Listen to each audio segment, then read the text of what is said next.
अस्सलाम वालेकुम लो जी, तुसीं देख रहे पंजाबी चैनल। तुहाडे सारेआं दा लाइक कमेंट ते चैनल सबसक्राइब करन दा बहुत शुक्रिया। जिद्दां तुहानूं पता है कि पंजाब दे विच टिकटॉकर माइयां दी हुकूमत है। हाँ, वैसे तुसीं सहेलियां भी कह सकदे हो, लेकिन है सारियां दी सारियां माइयां और खुंग किस्म दियां माइयां ने। हाँ, हुण माइयां दा जिहड़ा ना फरमाइशी प्रोग्राम जिहड़ा ना वो जारी है। वो फरमाइशी प्रोग्राम की है जी, इन्न भी चुक, उन्न भी चुक ते मैनू भी चुक। हाँ, चुक चुका चुक चुक प्रोग्राम जो ना वो शुरू किया पे इन्होंने। तो वजह की बन रही है, हो की रहा है, स्टोरी के पिछे की है, मैं तुहानूं दसांगा थोड़ी देर तक। लेकिन सब तो पहले मैं तुहानूं दस देवां कि हुण चुक्या कौन गया। हाँ जी, ये तुहानूं देखिया होना, जाना पछाणा बंदा बड़ा कमाल। ये है जी आगा सरवर शेख। ये जिन्हें भी PTI के धरने होंदे ने या मार्च कह लो, जलसे कह लो, कि जो भी इवेंट होंदा ਉਹਦੇ 'ਚ ਆਗਾ ਸਰਵਰ ਜਿਹੜਾ ਨਾ ਇਹ ਬੜਾ ਪੇਸ਼ ਹੁੰਦਾ। ਤੁਸੀਂ ਦੇਖਦੇ ਹੋ ਗਰਾਊਂਡ 'ਤੇ ਜਾ ਕੇ ਰਿਐਲਿਟੀ ਦਿਖਾ ਰਿਹਾ ਹੁੰਦਾ ਕਿ ਯਾਰ ਗਰਾਊਂਡ 'ਤੇ ਕੀ ਹੋ ਰਿਹਾ, ਕੀ ਜ਼ੁਲਮ ਹੋ ਰਿਹਾ, ਇਹ ਹਕੂਮਤ ਇੰਪੋਰਟਡ ਹਕੂਮਤ ਤੇਰੇ ਹੈਂਡਲਰ ਕੀ ਜ਼ੁਲਮ ਕਰ ਰਹੇ ਨੇ, ਉਹ ਸਾਰਾ ਕੁਝ ਜਿਹੜਾ ਨਾ ਉਹ ਦਿਖਾਉਂਦਾ। ਅਤੇ ਹੁਣ ਕੀ ਹੋਇਆ ਜੀ, ਸਵੇਰ ਕੱਲ੍ਹ ਰਾਤੀ ਜਿਹੜਾ ਨਾ ਉਹ ਇਹਨੂੰ ਚੁੱਕ ਲਿਆ। ਹਾਂ, ਕਿਉਂਕਿ ਇਹ ਤੁਹਾਨੂੰ ਯਾਦ ਹੋਣਾ ਕਿ PTI ਜਿਹੜੀ ਆਈ ਸੀ, ਪਿਸ਼ਾਵਰ ਤੋਂ ਬੜਾ ਵੱਡਾ ਕਾਫਲਾ ਆਇਆ ਸੀ, ਲਾਹੌਰ ਤੋਂ, ਇਸਲਾਮਾਬਾਦ ਤੋਂ, ਪਿੰਡੀ ਤੋਂ, ਸਾਰੇ ਲੋਕ ਨਿਕਲੇ ਸੀ ਡੀ ਚੌਕ। ਤੇ ਇਹਨੇ ਜਨਾਬ ਸਾਰਾ ਦਿਖਾਇਆ ਕਿ ਕੀ ਗਰਾਊਂਡ 'ਤੇ ਸਿਸਟਮ ਹੈ। ਉਹਦੇ ਵਿੱਚ ਇੰਨੀ ਕੁ ਅੱਗ ਲੱਗੀ ਹੈ ਹਕੂਮਤ ਨੂੰ, ਖਾਸ ਤੌਰ 'ਤੇ ਪੰਜਾਬ ਹਕੂਮਤ ਨੂੰ, ਕਿ ਇਹ ਬੜਾ ਵੱਧ ਕੇ ਸਾਰਾ ਕੁਝ ਦਿਖਾ ਰਿਹਾ ਔਰ ਸੱਚ ਸਾਹਮਣੇ ਲਿਆ ਰਿਹਾ। ਇਹਨੂੰ ਵੀ ਚੁੱਕੋ। ਹਾਂ, ਔਰ ਪੰਜਾਬ ਹਕੂਮਤ ਦੀਆਂ ਜਿਹੜੀਆਂ ਮਾਈਆਂ ਨੇ, ਇਹਨਾਂ ਦੀਆਂ ਕੋਈ ਸਹੇਲੀਆਂ ਨੇ ਰੰਡੀਆਂ ਕਿਸਮ ਦੀਆਂ। ਹਾਂ, ਉਹ ਕੋਈ ਕਿਤੇ ਬੈਠੀਏ, ਕੋਈ ਕਿਤੇ ਬੈਠੀਏ, ਉਹ ਵੀ ਫਰਮਾਇਸ਼ਾਂ ਕਰਦੀਆਂ ਰਹਿੰਦੀਆਂ ਨੇ ਕਿ ਦੇਖੋ ਜੀ ਇਹਨੂੰ ਵੀ ਚੁਕਵਾਓ, ਉਹਨੂੰ ਵੀ ਚੁਕਵਾਓ। ਅੰਦਾਜ਼ਾ ਕਰੋ ਤੁਸੀਂ, ਇਹ ਬੈਠੀਆਂ ਫਰਮਾਇਸ਼ਾਂ ਕਰਦੀਆਂ ਨੇ ਟਵਿੱਟਰ 'ਤੇ। ਹਾਂ, ਮਾਈ ਹਕੂਮਤ ਨੂੰ ਕਿ ਵੀ ਇਹਨੂੰ ਵੀ ਚੁੱਕੋ ਅਤੇ ਉਹਨੂੰ ਵੀ ਚੁੱਕੋ, ਅਤੇ ਉਹਨਾਂ ਦੀਆਂ ਫਰਮਾਇਸ਼ਾਂ ਦਾ ਵੀ ਖਿਆਲ ਰੱਖਣਾ ਬਹੁਤ ਜ਼ਰੂਰੀ ਹੈ ਮਾਈ ਨੂੰ। ਹਾਂ, ਅਤੇ ਉਹ ਮਾਈ ਜਿਹੜੀ ਹੈ ਉਹਨੇ ਜਨਾਬ ਇੱਕ ਹੋਰ ਫਰਮਾਇਸ਼ ਪਾਤੀ ਕਿ ਜੀ ਇਹਨੂੰ ਵੀ ਚੁੱਕੋ। ਹਾਂ, ਔਰ ਰਾਤੀ ਪੁਲਿਸ ਗਈ ਹੈ ਉਹਦੇ ਘਰ, ਅਤੇ ਯਾਰ ਉਹਦਾ ਹਾਲ ਦੇਖੋ, ਗਰੀਬ ਆਦਮੀ ਵਿਚਾਰਾ ਹੈ, ਉਹਦਾ ਸਾਰਾ ਸਿਚੁਏਸ਼ਨ ਦੇਖੋ ਤੁਸੀਂ। ਔਰ ਉਹਦਾ ਕਸੂਰ ਵੀ ਕੋਈ ਨਹੀਂ, ਸਿਰਫ ਉਹ ਰਿਪੋਰਟਿੰਗ ਕਰ ਰਿਹਾ ਹੈ ਨਾ, ਆਪਣੇ YouTube ਚੈਨਲ 'ਤੇ ਉਹ ਦਿਖਾ ਰਿਹਾ ਸਾਰਾ ਕੁਛ ਕਿ ਜੀ ਕੀ ਹੈ। ਅਤੇ ਇਹ ਦੇਖੋ ਜ਼ਰਾ ਕਿਸ ਤਰ੍ਹਾਂ ਉਹਦੇ ਘਰ ਗਏ ਨੇ ਅਤੇ ਉਹਨੂੰ ਚੁੱਕਿਆ ਘਰੋਂ। मुझे बाहर गिरफ्तार करने आए रात को, इस वक्त 2 बजे, और पुलिस वाले मेरे घर पे आए। कोई ऑर्डर नहीं है, कोई कुछ नहीं है, मेरे घर वालों की फैमिली को मारा है और रेंजर्स आई है पकड़ने के लिए।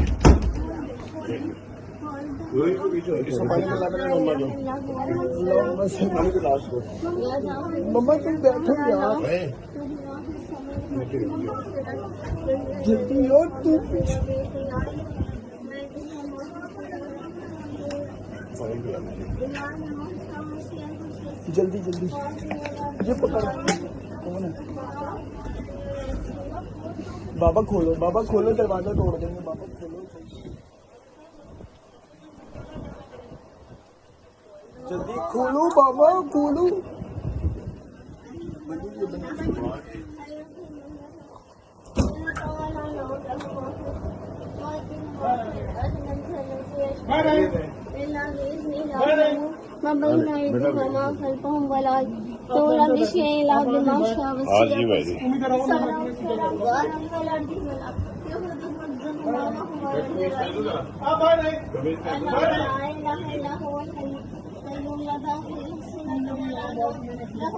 मुझे क्यों, मैंने क्या किया?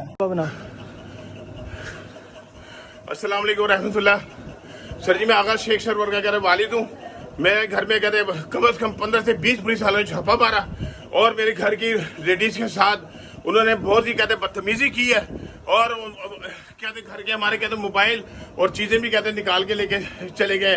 ये देखे मेरे घर की हालत, ये देखे इधर ये देखे इन्होंने इधर अलमारियों में इधर खोलते हुए, और ये देखे ये नीचे देखे मेरी वाइफ का दुपट्टा, ये देखे इधर, ये इधर यहाँ पे ये देखे इधर ये दुपट्टा पड़ा हुआ है, ठीक है ना। और ये देखिए ये मेरे ये भाई है, ਇਹ ਦੇਖੋ, ਇਹ ਬਰਬਰੀਅਤ ਕੀਤੀ ਗਈ ਹੈ। ਇਹ ਯਕੀਨ ਕਰੋ ਕੋਈ ਤਮੀਜ਼ ਵੀ ਕੋਈ ਨਹੀਂ। ਕੋਈ ਕਿਸੇ ਦੇ ਘਰ ਤੁਸੀਂ ਗਏ ਹੋ, ਕਿਸੇ ਨੂੰ ਤੁਸੀਂ ਅਰੈਸਟ ਕਰਨਾ ਅਤੇ ਉਹਦਾ ਘਰ ਉੱਪਰ ਥੱਲੇ ਸਾਰਾ ਤੋੜ ਕੇ, ਇੱਕ ਤਾਂ ਉਹਨਾਂ ਦਾ ਵਿਚਾਰਿਆਂ ਦਾ ਜਿਹੜਾ ਨਾ ਉਹ ਤੁਸੀਂ ਦੇਖ ਸਕਦੇ ਹੋ ਕਿ ਯਾਰ ਉਹ ਕਿਸ ਵਿਚਾਰੇ ਕਸਮ ਪੁਰਸੀ ਦੀ ਹਾਲਤ ਦੇ ਵਿੱਚ ਨੇ ਕਿ ਉਹ ਅਲਮਾਰੀਆਂ ਸ਼ਲਮਾਰੀਆਂ ਸਾਰਾ ਕੁਝ ਉਹ ਵੀ ਤੋੜ ਗਏ ਸਾਰਾ ਕੁਝ। ਯਾਰ ਇੱਕ ਤੇ ਵਿਚਾਰੇ ਉਹ ਗਰੀਬ ਲੋਕ ਨੇ, ਹਾਂ ਉੱਤੋਂ ਤੁਸੀਂ ਉਹਨਾਂ ਦਾ ਸਮਾਨ ਵੀ ਤੋੜ ਦਿੱਤਾ ਤੇ ਲੱਭਿਆ ਤੁਹਾਨੂੰ ਫਿਰ ਕੁਝ ਨਹੀਂ, ਸਿਰਫ ਔਰ ਸਿਰਫ ਅਜ਼ੀਅਤ ਪਹੁੰਚਾਉਣੀ, ਉਹਨਾਂ ਨੂੰ ਦੁੱਖ ਤਕਲੀਫ ਦੇ ਵਿੱਚ ਇਜ਼ਾਫਾ ਕਰਨਾ ਉਹਨਾਂ ਦੀ, ਤੇ ਉਹਨੂੰ ਚੁੱਕ ਕੇ ਲੈ ਗਏ ਨੇ ਜਨਾਬ। ਆਪਣੇ ਮਾਈ ਦੇ ਖੁਆਇਸ਼ ਤੇ ਸਾਰਾ ਕੁਝ ਹੋ ਰਿਹਾ ਤੇ ਹੁਣ ਕੋਈ ਪੁਰਸਾਨੇ ਹਾਲ ਨਹੀਂ, ਕੋਈ ਮਾਈ ਨੂੰ ਪੁੱਛਣ ਵਾਲਾ ਨਹੀਂ ਕਿ ਖੁਦਾ ਦਾ ਖੌਫ ਕਰੋ, ਇਹ ਤੁਸੀਂ ਕੀ ਕਰ ਰਹੇ ਹੋ। ਲੇਕਿਨ ਸਾਡਾ ਕੰਮ ਹੈ ਆਵਾਜ਼ ਚੁੱਕਣਾ ਕਿ ਭਈ ਇਹ ਜ਼ੁਲਮ ਜ਼ਿਆਦਤੀ ਹੈ, ਇਹ ਬਰਬਰੀਅਤ ਹੈ, ਇਹ ਬੰਦ ਕਰੋ ਤੇ ਅੱਲਾ ਕਰੇ ਕਿ ਇਹਨਾਂ ਤੋਂ ਜਾਨ ਛੁੱਟੇ, ਸਾਡੀ ਕੋਈ ਇਨਸਾਫ ਦਾ ਨਿਜ਼ਾਮ ਆਏ ਤੇ ਸਾਰੇ ਦੇ ਸਾਰੇ ਜਿਹੜਾ ਨਾ ਉਹ ਅਦਾਲਤ 'ਚ ਪੇਸ਼ ਕੀਤੇ ਜਾਣ। ਇਹ ਜਿਹੜੇ ਛਾਪਾ ਮਾਰਨ ਵਾਲੇ ਨੇ, ਜਿਹੜਾ ਛਾਪਾ ਮਰਵਾਉਣ ਵਾਲੇ ਨੇ, ਔਰ ਜਿਹੜੇ ਹੁਕਮ ਦੇਣ ਵਾਲੀਆਂ ਜਿਹੜੀਆਂ ਮਾਈਆਂ ਬੈਠੀਆਂ ਨੇ ਉੱਤੇ, ਔਰ ਜਿਹੜੀ ਫਰਮਾਇਸ਼ ਕਰਨ ਵਾਲੀਆਂ ਜਿਹੜੀਆਂ 2 ਨੰਬਰ ਕਿਸਮ ਦੀਆਂ ਔਰਤਾਂ ਨੇ, ਉਹ ਸਾਰਿਆਂ ਨੂੰ ਇਨਸਾਫ ਦੇ ਕਟਹਿਰੇ 'ਚ ਜਿਹੜਾ ਨਾ ਉਹ ਲਿਆ ਕੇ ਰੱਖਿਆ ਜਾਏ ਕਿ ਵੀ ਉਹਦਾ ਕੀ ਕਸੂਰ ਸੀ ਵਿਚਾਰੇ ਦਾ। ਤੁਸੀਂ ਇੰਨੀ ਬਰਬਰੀਅਤ ਕੀਤੀ, ਉਹਦੀ ਫੈਮਿਲੀ ਦੇਖੋ ਕਿੰਨੀ ਪਰੇਸ਼ਾਨ ਹੈ। ਸਿਰਫ ਔਰ ਸਿਰਫ ਹੈ ਕਿ ਉਹ ਗਰਾਊਂਡ ਤੇ ਜਾ ਕੇ ਜਿਹੜਾ ਨਾ ਉਹ ਸੱਚ ਦਿਖਾ ਰਿਹਾ, ਉਹ ਕੈਮਰਾ ਫੜ ਕੇ ਲੋਕਾਂ ਨੂੰ ਦਿਖਾ ਰਿਹਾ ਕਿ ਇਹ ਹੋ ਰਿਹਾ, ਇਹ ਬਰਬਰੀਅਤ ਹੈ, ਆਂਸੂ ਗੈਸ ਦੇ ਸ਼ੈੱਲ ਮਾਰ ਰਹੇ ਨੇ ਇਹ ਲੋਕ ਹਕੂਮਤ ਵਾਲੇ, ਲੇਕਿਨ ਇਹਨਾਂ ਨੂੰ ਸੱਚ ਜਿਹੜਾ ਨਾ ਉਹ ਹਜ਼ਮ ਨਹੀਂ ਹੋ ਰਿਹਾ। ਅੱਛਾ ਜੀ, ਹੁਣ ਇਹ ਤਾਂ ਤੁਹਾਨੂੰ ਪਤਾ ਲੱਗ ਗਿਆ। ਹੁਣ ਅਸਲ ਗੱਲ ਜਿਹੜੀ ਹੈ ਨਾ ਕਿ ਇਹਦੇ ਪਿੱਛੇ ਜਿਹੜੀ ਮਾਈ ਹੈ ਕਿਉਂ ਕਰਵਾ ਰਹੀ ਹੈ, ਇਹ ਸਾਰੀ ਵਜ੍ਹਾ ਜਿਹੜੀ ਨਾ ਜਾਣਨੀ ਬਹੁਤ ਜ਼ਰੂਰੀ ਹੈ। ਉਹ ਇਸ ਕਰਕੇ ਕਿ ਦੇਖੋ ਮੈਂ ਤੁਹਾਨੂੰ ਵਾਕਿਆ ਸੁਣਾ ਦੇਣਾ, ਤੁਸੀਂ ਫਿਰ ਆਪ ਹੀ ਰਿਲੇਟ ਕਰ ਲੈਣਾ ਜੇ ਰਿਲੇਟ ਕਰਨਾ ਹੋਇਆ ਤੇ। ਸਿੰਪਲ ਜੀ ਗੱਲ ਹੈ ਜਨਾਬ ਕਿ ਇੱਕ ਜਗ੍ਹਾ ਤੁਸੀਂ ਇੱਕ ਆਪਣਾ ਤੁਸੀਂ ਕਹ ਲਓ ਕੋਠਾ ਕਹ ਲਓ, ਹਾਂ ਉੱਥੇ ਰਹਿੰਦੀ ਸੀ ਕਿ ਛੀਮਾ ਤਵਾਇਫ। ਹਾਂ ਛੀਮਾ ਤਵਾਇਫ ਜਿਹੜੀ ਹੈ ਉਹਦੇ ਬੜੇ ਚਰਚੇ ਸਨ, ਉਹਦੇ ਬੜੇ ਮਤਲਬ ਕਮਾਲ ਉਹਦਾ ਸਿਸਟਮ ਸੀ, ਜੋਬਨ ਸੀ ਉਹਦਾ, ਹਾਂ ਹਰ ਬੰਦਾ ਨੂੰ ਜਾਣਦਾ ਸੀ।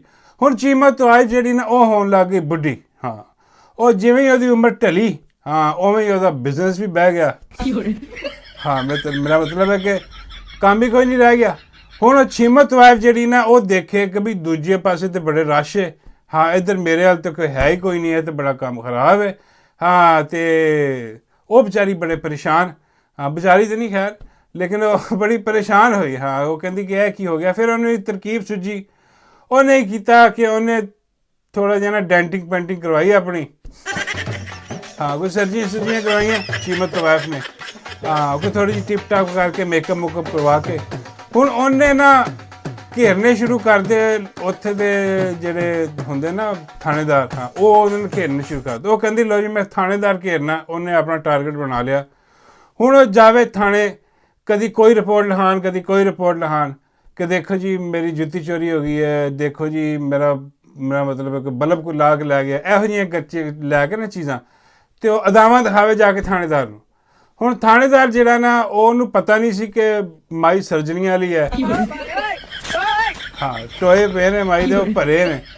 ਉਹਦਾ ਦਿਲ ਆ ਗਿਆ ਉਹਦੇ ਜਨਾਬ ਉਹ ਚੀਮਾ ਤਵਾਇਫ। ਉਹ ਕਹਿਣ ਲੱਗਾ ਲੈ ਚੀਮਾ ਤਵਾਇਫ ਤੂੰ ਨਾ ਆਇਆ ਕਰ, ਮੈਨੂੰ ਬੁਲਾ ਲਿਆ ਕਰ, ਹਾਂ ਜੋ ਵੀ ਕੰਪਲੇਨ ਹੋਏ। ਹੁਣ ਜਨਾਬ ਚੀਮਾ ਤਵਾਇਫ ਨੇ ਉਹ ਥਾਣੇਦਾਰ ਫਸਾ ਲਿਆ, ਹਾਂ ਤੇ ਉਹ ਥਾਣੇਦਾਰ ਫਸ ਗਿਆ ਤੇ ਫਿਰ ਚੀਮਾ ਤਵਾਇਫ ਨੇ ਪੂਰਾ ਉਹਦੇ ਤੇ ਕਬਜ਼ਾ ਕਰਕੇ ਨਾ ਉਹ, ਹਾਂ ਜਿਵੇਂ ਵੀ ਹਿਸਾਬ ਕਿਤਾਬ ਹੁੰਦਾ ਉਹ ਫਿਰ ਉਹ ਕਹਿਣ ਲੱਗੀ ਕਿ ਥਾਣੇਦਾਰਾ, ਹਾਂ ਉਹ ਜਿਹੜਾ ਫਲਾਣਾ ਬੰਦਾ ਨਹੀਂ, ਹਾਂ ਉਹ ਮੈਨੂੰ ਬੜਾ ਤੰਗ ਕਰਦਾ ਰਿਹਾ, ਉਹਨੂੰ ਚੁੱਕ ਕੇ ਤੇ ਸਬਕ ਸਿਖਾ। ਹਾਂ ਉਹ ਫਿਰ ਜਨਾਬ ਉਹ ਥਾਣੇਦਾਰ ਨੂੰ ਚੁੱਕਦਾ ਸੀ, ਬੰਦੇ ਨੂੰ ਲਾ ਜਾਂਦਾ ਸੀ ਛਿੱਤਰ ਪੁੱਲਾ ਕਰ। ਉਹ ਕਹਿੰਦਾ ਸੀ ਮੇਰਾ ਕਸੂਰ ਕੀ ਹੈ? ਉਹ ਕਹਿੰਦਾ ਸੀ ਕਸੂਰ ਛੱਡ ਤੂੰ, ਹਾਂ ਬਸ ਇਹਨੂੰ ਪਹਿਲੋ ਜੁੱਤੀ ਪਹਿਲੋ ਇਹਦੇ, ਹਾਂ ਉਹ ਪੰਜੇ ਫਿੱਟ ਕਰਕੇ ਉਹਨੂੰ ਛੱਡ ਦਿੰਦੇ। ਉਹ ਫਿਰ ਇਹਦੀਆਂ ਫਰਮਾਇਸ਼ਾਂ ਜਿਹੜੀਆਂ ਨੇ ਨਾ ਉਹਨੇ ਆਪਣੀਆਂ ਸਾਰੀਆਂ ਰੀਝਾਂ ਪੂਰੀਆਂ ਕਰਵਾਈਆਂ ਉਸ ਥਾਣੇਦਾਰ ਕੋਲ। ਹਾਂ ਚੀਮਾ ਤਵਾਇਫ ਕਹਿੰਦੀ ਸੀ ਥਾਣੇਦਾਰਾ ਅੱਜ ਜਾਂਦਾ ਆਇਆ ਉਹਨੂੰ ਚੁੱਕ ਲਈ, ਕੱਲ ਜਾਂਦਾ ਆਇਆ ਉਹਨੂੰ ਚੁੱਕ ਲਈ।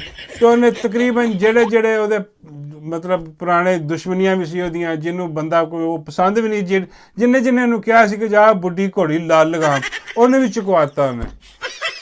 ਹਾਂ ਤੇ ਐਂਡ ਚੀਮਾ ਜਿਹੜੀ ਹੈ ਨਾ ਤਵਾਇਫ ਉਹ ਆਪਣਾ ਜਿਹੜਾ ਨਾ ਥਾਣੇਦਾਰ ਕਾਬੂ ਕਰਕੇ ਤੇ ਸਾਰਾ ਕੁਝ ਕਰ ਲਿਆ।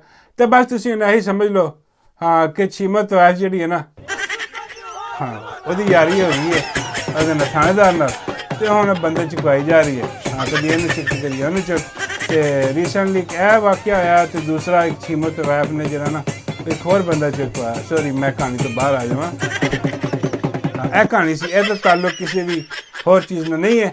ਹਾਂ ਅਗਰ ਤੁਸੀਂ ਕਿਸੇ ਹੋਰ ਚੀਜ਼ ਨਾਲ ਇਹਦਾ ਤਾਲੁਕ ਪੈਦਾ ਕਰਨਾ ਚਾਹੁੰਦੇ ਹੋ ਤੇ ਫਿਰ ਤੁਹਾਡੀ ਮਰਜ਼ੀ ਹੈ। ਹਾਂ ਮੇਰਾ ਜ਼ਿੰਮਾ ਉਸ ਪਾਸੇ ਤੇ ਬਾਬਾ ਜੀ ਫਰਮਾਉਂਦੇ ਯਾਰ ਦੂਜੀ ਖਬਰ ਵੀ ਦੱਸ ਦੇ। ਮੈਂ ਕਿਹਾ ਦੂਜੀ ਖਬਰ ਹੈ ਕਿ ਬਾਬਾ ਜੀ ਜਿਵੇਂ ਚੀਮਤ ਤਵੈਫ ਨੇ ਥਾਣੇਦਾਰ ਲੱਭ ਰਿਹਾ ਉਵੇਂ ਮੈਂ ਕਿਹਾ ਇੱਕ ਛੋਟੀ ਜਿਹੀ ਨਿੱਕੀ ਜੀ ਵੀ ਹੈਗੀ ਹੈ ਤਵੈਫ। ਉਹ ਕਹਿੰਦੇ ਛੋਟੀ ਜਿਹੀ ਨਿੱਕੀ ਜੀ ਕਿਹਦੇ ਵਰਗੀ? ਮੈਂ ਕਿਹਾ ਬਾਬਾ ਜੀ ਇਹ ਮੈਂ ਨਹੀਂ, ਤੁਸੀਂ ਆਪ ਹੀ ਅੰਦਾਜ਼ਾ ਕਰ ਲਓ। ਹਾਂ ਬਾਬਾ ਜੀ ਕਹਿੰਦੇ ਉਹ ਕੀ ਕਰਦੀ ਫਿਰਦੀ? ਮੈਂ ਕਿਹਾ ਬਾਬਾ ਜੀ ਉਹ ਸਿਪਾਹੀ ਲੱਭਦੀ ਫਿਰਦੀ ਹੈ। ਬਾਬਾ ਜੀ ਕਹਿੰਦੇ ਮੈਂ ਮਤਲਬ ਕਿ ਡਿਪਟੀ ਲੱਭਦੀ ਫਿਰਦੀ ਹੈ। ਮੈਂ ਕਿਹਾ ਬਾਬਾ ਜੀ ਜਿੱਦਣ ਮੈਂ ਡਿਪਟੀ ਲੱਭ ਗਿਆ ਨਾ ਹਾਂ ਉਹਨੇ ਤੁਹਾਨੂੰ ਚੁਕਵਾ